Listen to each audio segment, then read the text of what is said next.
भाइयों जोरदार स्वागत है आपका एक और वीडियो में ऑफ द 20 डेज प्लेज। हम लोग लगभग ये चैप्टर खत्म कर चुके हैं। मीडियन हम लोगों ने खत्म किया था in the previous video. Median के बाद मुझे बताना है पार्टीशन वैल्यूज। तो चलो शुरू करते हैं।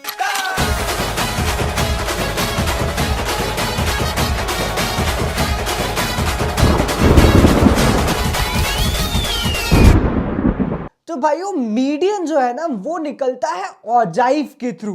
तो तुम लोग इसे याद रख सकते हो by the name Oggy and the cockroaches, क्योंकि ऑजाइव और ऑगी काफी हद तक सिमिलर लगते हैं। तो मीडियन निकलता है भाइयों यूजिंग ऑजाइव। ऑजाइव क्या होता है मैं बनाकर दिखाऊंगा। और मीडियन के साथ साथ ऑजाइव से निकलती है पार्टीशन वैल्यूज। अब ये पार्टीशन वैल्यूज क्या होती है वो भी हम लोग इस वीडियो में डिस्कस करते हैं। देखो ऑजाइव में दो क्यूमुलेटिव फ्रीक्वेंसीज आएंगी। एक आएंगी मोर देन क्यूमुलेटिव फ्रीक्वेंसी और एक आएगी लेस देन क्यूमुलेटिव फ्रीक्वेंसी। ये जिस पॉइंट पे इंटरसेक्ट करती है वो कहलाता है मीडियन। तो भाइयों more than type of cumulative frequency और less than type of cumulative frequency जहां इंटरसेक्ट करती है एक दूसरे को वो पॉइंट ऑफ इंटरसेक्शन कहलाता है मीडियन। और इस पूरे ग्राफ को हम लोग बोलते हैं ऑजाइव। ऑजाइव से ना सिर्फ मीडियन निकलता है बल्कि निकलती है सारी की सारी पार्टीशन वैल्यूज। अब ये पार्टीशन वैल्यूज क्या है वो डिस्कस करते हैं। देखो भाइयों मैंने बनाई एक लाइन। अगर इस लाइन को मैं दो पार्ट्स में डिवाइड करता हूं, एक बनाता हूं हिंदुस्तान और एक बनाता हूं पाकिस्तान, तो बीच वाला जो पॉइंट होगा वो कहलाएगा मीडियन। तो दोस्तों मैंने एक लाइन बना दी है। इस लाइन को डिवाइड करते हैं हम लोग दो पार्ट्स में।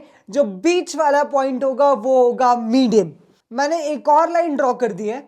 अब मुझे इस लाइन को दो पार्ट्स में डिवाइड नहीं करना है बल्कि डिवाइड करना है इनटू 4 पार्ट्स। तो देखो भाई लाइन के 4 हिस्से करने के लिए, 4 क्वार्टर्स बनाने के लिए मैंने लाइन में 3 बड़े बड़े इंटरसेक्शंस बनाए। तो जो पहला इंटरसेक्शन है वो कहलाएगा Q1, जो दूसरा है वो कहलाएगा Q2 और जो तीसरा है वो कहलाएगा Q3। और 3 क्वार्टर्स के बाद किसी की कोई कैपेसिटी नहीं बचती, तो इसके बाद कोई भी क्वार्टर नहीं होता। तो यहां पे मैंने लाइन को डिवाइड कर दिया into 4 parts. There will be 3 quartiles Q1, Q2 और Q3। तो भाइयों मैंने एक और लाइन बना दी। मुझे इसे डिवाइड करना है 10 इक्वल पार्ट्स में। तो मैं इस लाइन को डिवाइड कर देता हूं 10 इक्वल पार्ट्स में। इसके लिए मैं 9 खड़ी लाइनें बनाऊंगा। अगर तुम लोग चेक करोगे तो 9 जब मैंने वर्टिकल लाइंस बनाई है तो उससे 10 हिस्से हो गए। और इन 9 लाइंस को जो मैं नाम दूंगा वो दूंगा decyl 1, decyl 2, decyl 3 and so on. अब फिर से मैंने एक लाइन ड्रॉ की। मुझे इस लाइन को डिवाइड करना है अब 100 पार्ट्स में। 100 पार्ट्स वे टू मच। इसके लिए मुझे बनानी पड़ेगी 99 वर्टिकल लाइंस। तो मैं बना नहीं रहा हूं क्योंकि इतना टाइम पास मैं कर नहीं पाऊंगा। अगर तुम्हें अगला अटेम्प्ट देना है सीए फाउंडेशन का तो आराम से घर पे बैठ के टिकटा का टिक टिक करो। I am not in for that. तो मैंने बना दी एक और लाइन। इस लाइन को मैं डिवाइड करूंगा 100 इक्वल पार्ट्स में। जब मैं इस लाइन को डिवाइड करता हूं इनटू 100 इक्वल पार्ट्स तो मुझे मिलता है परसेंटाइल्स। तो मैं लिख देता हूं। तो ये लाइन 100 हिस्सों में डिवाइड हो गई, ऐसा तुम लोग मान लो। अगर नहीं मान रहे हो तो गिन के देख लो, मुझे फर्क नहीं पड़ता। तो जो मेरा बीच वाला पॉइंट है वो कहलाएगा परसेंटाइल 50। अब तुम्हें एक मजे की बात बताता हूं, वेरी इंपॉर्टेंट टू अंडरस्टैंड। तो भाइयों मेरे पास एक पीस ऑफ प्लेन पेपर, अगर मैं इनको दो पार्ट्स में डिवाइड करता हूं तो मुझे मिलता है मेरा सेंटर। मैं सेंटर को थोड़ा सा फाड़ देता हूं ताकि हम लोग रिकॉग्नाइज कर पाए। अब एक काम करता हूं, इस लाइन को 4 पार्ट्स में डिवाइड करता हूं and let me make quartiles. तो अगर मैंने इस पेपर को 4 पार्ट्स में डिवाइड कर दिया तो भी अभी भी मेरा सेंटर सेम पॉइंट है। एक काम करता हूं, इस लाइन को 10 पार्ट्स में डिवाइड कर देता हूं। अगर मैंने इस पीस ऑफ पेपर को 10 पार्ट्स में भी डिवाइड कर दिया तो भी तुम लोग देख सकते हो मेरा सेंटर ही है। इसका मतलब है कि चाहे कितने भी हिस्से कर दो सेंटर ही रहेगा। Centre will remain centre. अगर मैं यहां खड़ा हूं, अगर मेरे इस साइड 50 लोग खड़े और इस साइड 50 लोग खड़े और अगर वो 50-50 ना भी खड़े हो, सॉरी, अगर मेरे इस साइड 50 लोग खड़े इस साइड 50 लोग खड़े और बीच में मैं खड़ा हूं, सो आई एम दी सेंटर। अगर इधर से 20 हटा दिया और इधर से भी 20 हटा दिए तो भी I will remain the centre. तो इस बात से फर्क नहीं पड़ता कि लाइन के कितने हिस्से हो रहे हैं, सेंटर विल रिमेन सेंटर। इसलिए एक इंपॉर्टेंट प्रॉपर्टी आ रही है आपके पास, median equal to quartile 2 equal to decile 5 is equal to percentile 50। यानी कि अगर तुम्हारे पास क्वार्टाइल 2 है तो तुम्हारे पास डेसाइल 5 भी है और परसेंटाइल 50 भी है और मीडियन भी है।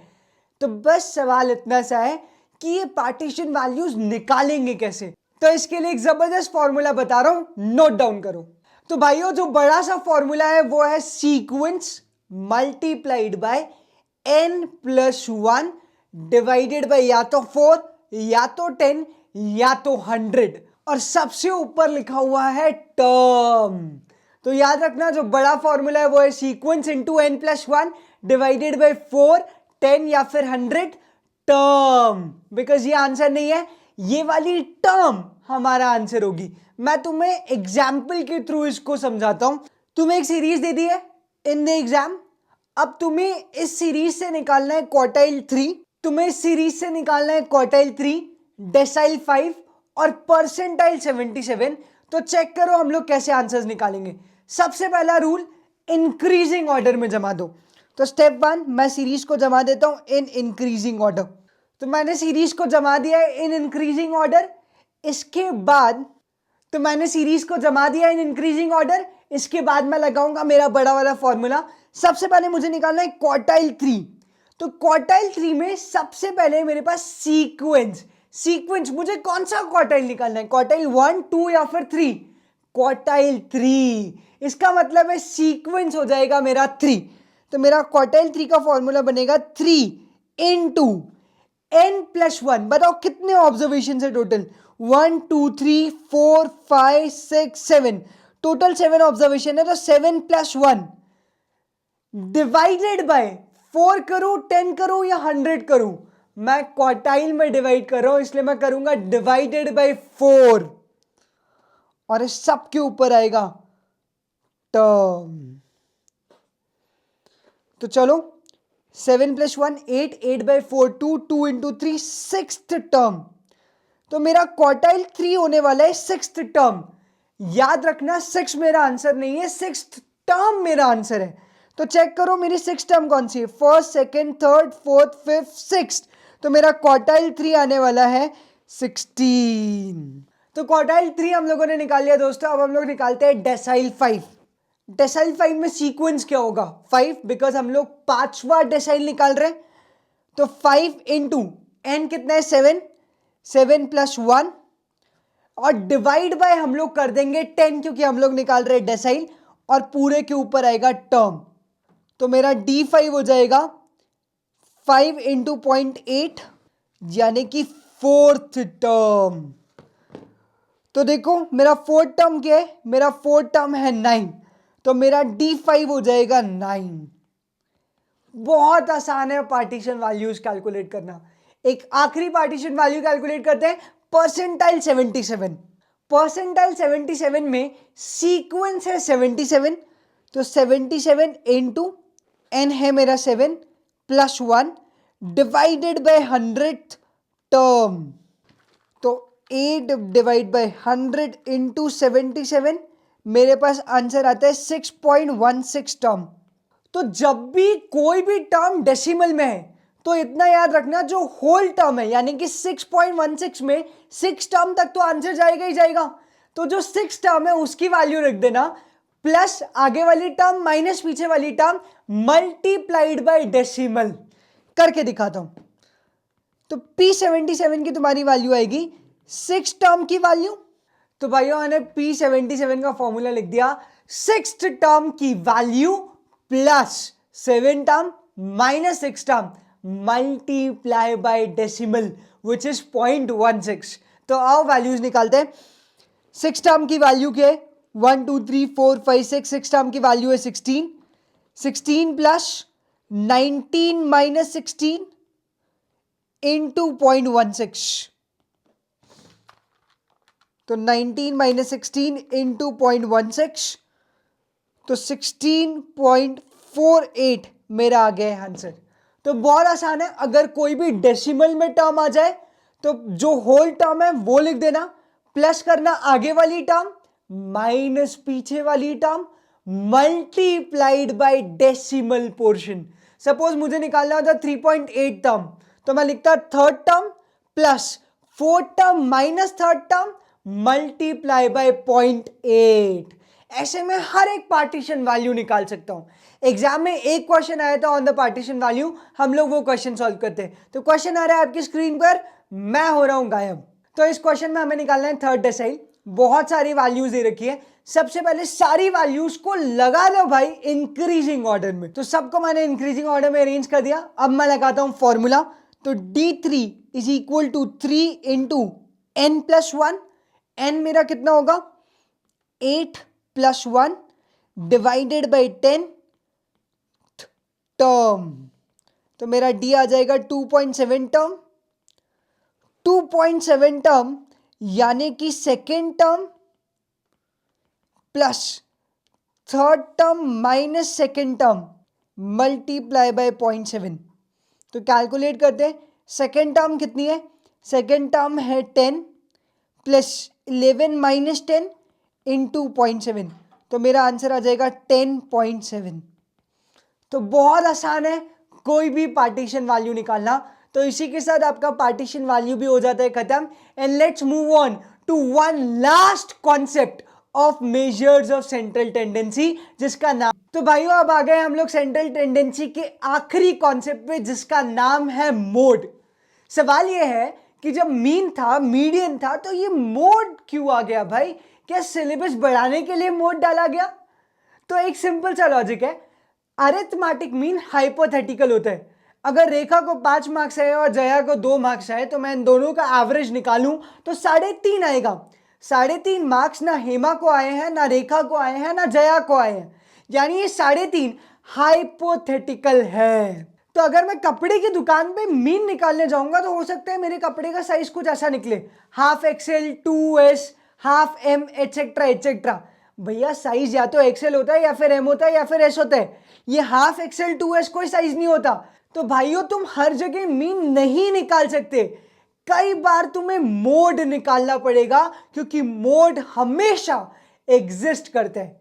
जैसे एम में 3 बच्चे होते थे, मीडियन में 3 बच्चे होते थे, वैसे मोड में भी 3 बच्चे होते हैं, एक इंडिविजुअल, फिर डिस्क्रीट और फिर कॉन्टिन्यूस। तो आओ एक एक करके तीनों के फॉर्मूला लिख लेते हैं। तो भाइयों मैंने मोड के तीनों फॉर्मूले लिख दिए। इंडिविजुअल सीरीज में जो नंबर सबसे ज्यादा बार रिपीट होता है वो कहलाता है मोड। डिस्क्रीट में जिस ऑब्जर्वेशन की सबसे ज्यादा फ्रीक्वेंसी होती है वो कहलाता है मोड। और कॉन्टिन्यूस में तुम्हें लगाना पड़ेगा एक छोटू सा फॉर्मूला। ये तीनों चीजें एक एक एग्जाम्पल के थ्रू देखते हैं। तो मैंने बहुत सारे ऑब्जर्वेशन दे दिए, 2, 4, 6, 8, 10, 2, 6, 8, पता नहीं क्या क्या। मुझे बताओ इसमें मोड क्या है? इंडिविजुअल सीरीज है, जो नंबर सबसे ज्यादा बार रिपीट हुआ है वो मोड हो जाएगा। तो यहां पे मोड होने वाला है 2, क्योंकि 2 सबसे ज्यादा बार रिपीट हुआ है। 2 is repeated 3 times in this series. फिर से बोल रहा हूं, 2 is repeated 3 times in this series। तो मोड हो गया 2। अगर मैं डिस्क्रीट सीरीज की बात करूंगा तो x के साथ f भी आ जाएगा। तो x सपोज मैंने लिखा 2, 4 और 6, f लिखा 8, 10 और 7। तो बताओ मोड क्या है जिसकी फ्रीक्वेंसी सबसे ज्यादा है? तो सबसे ज्यादा फ्रीक्वेंसी है 10, उसके आगे ऑब्जर्वेशन है 4, तो मेरा मोड भी हो जाएगा 4। इसके अलावा कॉन्टिन्यूस सीरीज में x की क्लास इंटरवल दी होंगी और फ्रीक्वेंसी दी होगी, और तुमसे पूछा जाएगा कि बताओ मोड क्या है। तो मैंने एक और एग्जांपल लिख दिया, एग्जांपल नंबर 3। यहां पे ग्रुप फ्रीक्वेंसी डिस्ट्रीब्यूशन है और तुम्हें निकालना है मोड।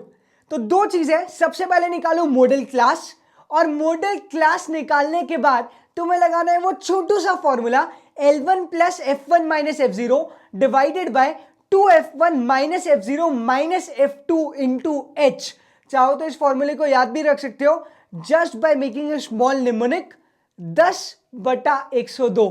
बहुत सिंपल है, 10/102 F1 minus F0 divided by 2F1 minus F0 minus F2।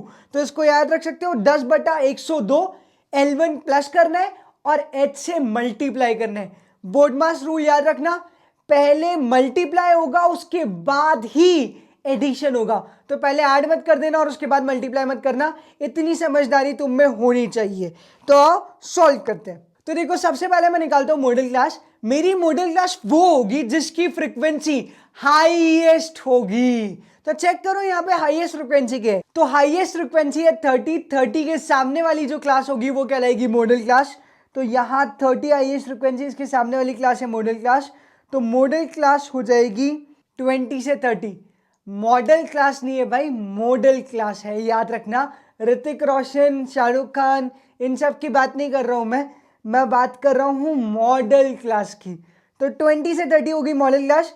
Formula बहुत सिंपल है, mode is equal to L1 plus F1 minus F0 divided by 2F1 minus F0 minus F2 into H।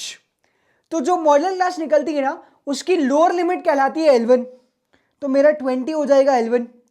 जो highest frequency होती है वो कहलाती है F1। अगर highest frequency F1 है तो उसके पीछे वाली फ्रीक्वेंसी क्या होगी, F0।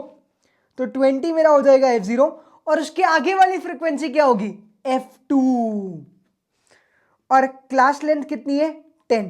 तो चलो वैल्यूज पुट करते हैं। M0 is equal to 20 plus 30 minus 20 divided by 2 into 30 minus 20 into 10। तो चलो सॉल्व करते हैं। 20 प्लस 10 डिवाइडेड बाई 60 माइनस 40 यानी कि 20 इंटू 10, तो तुम्हारा आंसर आएगा 25।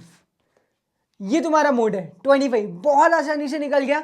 L1 plus F1 minus F0 divided by 2F1 minus F0 minus F2 into H। तुमको कसम है उसकी, ये फॉर्मूला रिपीट करना है। L1 plus F1 minus F0 divided by 2F1 minus F0 minus F2 into H। जिसने repeat नहीं किया वो तो अब मोड में ज्यादा प्रॉपर्टीज है नहीं, एक ही प्रॉपर्टी है मोड की जो बहुत इंपॉर्टेंट है कि mode is not uniquely defined.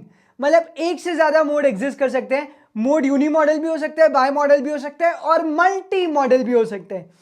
तो मैं लिख देता हूं इट इज नॉट, तो मैंने ऐसी कोई सीरीज दे दी और मैंने पूछा बताओ मोड क्या है, तो यहां पे 2 भी 3 बार रिपीट हुआ है और 3 भी 3 बार रिपीट हुआ है, तो दोनों की फ्रीक्वेंसी सेम है, तो यहां पे एक नहीं 2 मोड आएंगे। तो यहां पे मोड होने वाले 2 और 3।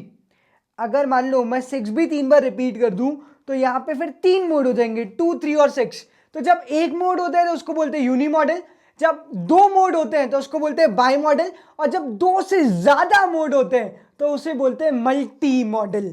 सिंपल सा कॉन्सेप्ट है, याद रखने। और भाइयों ये चीज याद रखना कि मोड हमेशा कैलकुलेट होता है हिस्टोग्राम से। जैसे मीडियन कैलकुलेटेड होता था औजाई से, वैसे ही मोड कैलकुलेट होता है हिस्टोग्राम से। मीन की कोई भी ग्राफिकल मेथड नहीं है। मैंने कोई मेथड बताई क्या कि मीन कैसे कैलकुलेट होता है, सिर्फ न्यूमेरिकल मेथड बताई है, ग्राफिकल मेथड नहीं बताई। तो याद रखना कि मीन की कोई भी ग्राफिकल मेथड नहीं होती। मीडियन की ग्राफिकल मेथड होती है औजाई और मोड की ग्राफिकल मेथड होती है हिस्टोग्राम। हिस्टोग्राम तुमने लोगों ने देखा होगा, नहीं देखा है तो अभी देख लो। ऊंची ऊंची इमारतें बनती हैं, वो गाना तुमने सुना ही होगा, ऊंची है बिल्डिंग। तो देखो ये कहलाता है हिस्टोग्राम। इस हिस्टोग्राम में जिसकी हाईएस्ट फ्रीक्वेंसी होती है, यानी जो सबसे बड़ी बिल्डिंग है, उस बिल्डिंग का लेफ्ट हैंड साइड वाला पॉइंट लेके राइट में मिला दो और उसका राइट हैंड साइड वाला पॉइंट लेके लेफ्ट में मिला दो। जो बीच वाला पॉइंट ऑफ इंटरसेक्शन आएगा तो ये बीच वाला पॉइंट कहलाएगा मोड। तो बहुत आसान है, mode is calculated using histogram. तो लिख लेते हैं इसको चैंपियंस वाले चार्ट में। मतलब ये चार्ट इतना बड़ा हो गया कि पेज बस अब रो ही देगा, बोलेगा यार कितना लिखोगे, दूसरा यूज कर लो। इतना बड़ा ये चार्ट हो गया, लेकिन इंपॉर्टेंट है। अगर 20 चार्ट से पूरी एग्जाम निकलती है तो भाई वो 20 चार्ट बहुत इंपॉर्टेंट हो जाते हैं। वन अमंग दोस चार्ट्स चैंपियन वाला चार्ट। कुछ क्वेश्चंस करते हैं। तो क्वेश्चन आ रहा है तुम्हारी स्क्रीन पर, मैं होता हूं, तो क्वेश्चन आ रहा है तुम्हारी स्क्रीन पर, तब तक के लिए मैं हो जाता हूं गायब। तो क्वेश्चन आ रहा है तुम्हारी स्क्रीन पर, तुम दिमाग लगाओ, सॉल्व करने की कोशिश करो, मैं हो रहा हूं गायब। तो देखते हैं question, if all the frequencies are equal then which will does not exist. अगर सबकी फ्रीक्वेंसी इक्वल है तो मोड कैसे निकालेंगे? सभी के सभी तो मोड हो गए, तो मोड निकालने का मतलब ही क्या हुआ? तो अगर सबकी फ्रीक्वेंसी सेम है तो पेपर फाड़ देना, बोलना मोड निकल ही नहीं सकता भाई। कैसा क्वेश्चन है ये? आंसर है बहुत सिंपल, मोड। अगला सवाल देखते हैं, बहुत आसान है।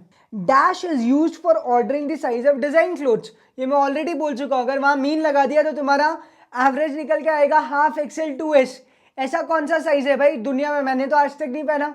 तो हाफ एक्सएल 2S ये कोई साइज नहीं होता, तो यहां पे कैलकुलेट होगा मोड, क्योंकि मोड रियल लाइफ में एग्जिस्ट करते हैं। तो भाइयों मोड इसी के साथ हो जाता है खत्म। एक बार चेक करते हैं कि आज हम लोगों ने पढ़ा के। Let's rewind.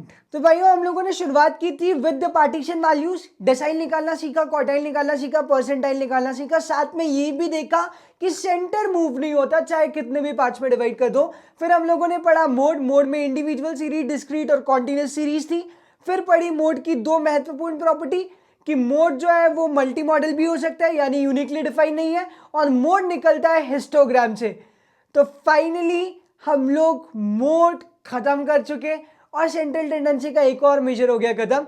अगले वीडियो में हम लोग बात करेंगे रिलेशनशिप की, पर वो रिलेशनशिप तुम्हारी नहीं होने वाली ना मेरी होने वाली है, तो बहुत ज़्यादा एक्साइट मत होना। वो रिलेशनशिप होने वाली है मीन, मोड और मीडियन की। तो अगले वीडियो में मिलते हैं, तब तक के लिए bye bye, take care and keep smiling.